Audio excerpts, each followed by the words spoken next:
Hello students, in this video we are going to understand about horse evolution process. So NCERT में question भी पूछा गया है horse के एवोल्यूशन से रिलेटेड, सो रिक्वायर्ड था कि यहाँ पर हम लोग हॉर्स के एवोल्यूशन को भी अंडरस्टैंड करें। तो हॉर्स के एवोल्यूशन की बात करें तो जो सबसे पहले हॉर्स थे, मतलब कि हॉर्स के एंसेस्टर्स की बात करें तो वो कुछ हमें गोट लाइक लगते थे। ठीक है, गोट जैसे होते थे, उनके लिम्स शॉर्ट होते थे। और अगर आप प्रेजेंट हॉर्स की बात करें तो कुछ ऐसे लिम्स होते हैं। तो कहीं ना कहीं हम ये बात बोलते हैं कि जो भी एंशियंट ऑर्गेनिज्म थे उनसे आज के ऑर्गेनिज्म का जो फॉर्मेशन हुआ है वो कहीं ना कहीं कॉम्प्लेक्स ऑर्गेनिज्म है। तो हम हॉर्स की बात करते हैं तो हम बोलते हैं कि हॉर्स का भी फॉर्मेशन फॉसिल स्टडी के बेस पर सीनोजोइक इरा ही माना जाता है कि सीनोजोइक इरा में ही इनकी ओरिजिन हुई थी। और यहाँ पर जो हॉर्स के सबसे फर्स्ट ऑर्गेनिज्म रहे हैं जिन्हें कि हम बोल रहे हैं कि ये इनके एंसेस्टर थे, हॉर्स के एंसेस्टर थे।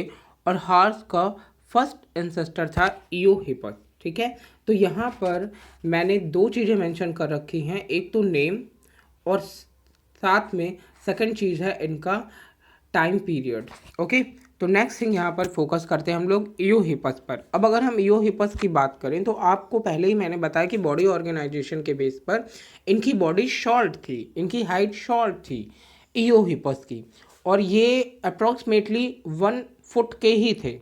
ठीक है, और इनकी फिंगर्स के बेस में भी डिफरेंस था। इस वजह से आप लोग जो सेकेंड इमेज देख पा रहे हैं ये फिंगर से रिलेटेड है।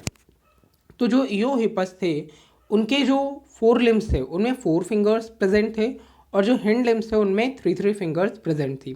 ठीक है, देन अब इयोहिपस के बाद अगर बात करें कि इयोहिपस से कौन से ऑर्गेनिज्म इवॉल्व हुए, उनका क्या नेम था, तो इयोहिपस से इवॉल्व होने वाला ऑर्गेनिज्म था मीजोहिपस।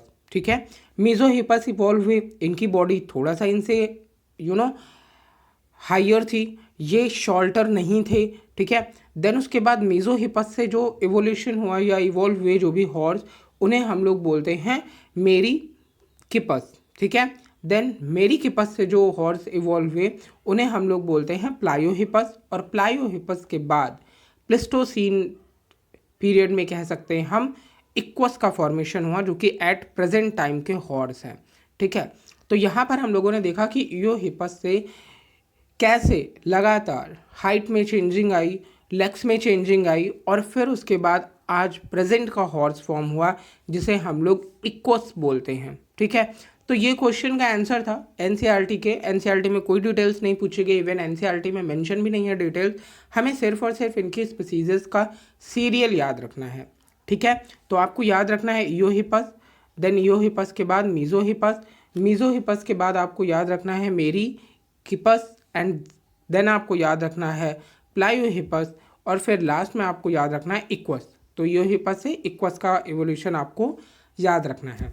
तो ये कुछ स्पीसीजेस थी हॉर्स की और एंसेस्टर थे हॉर्स के प्रेजेंट टाइम पे।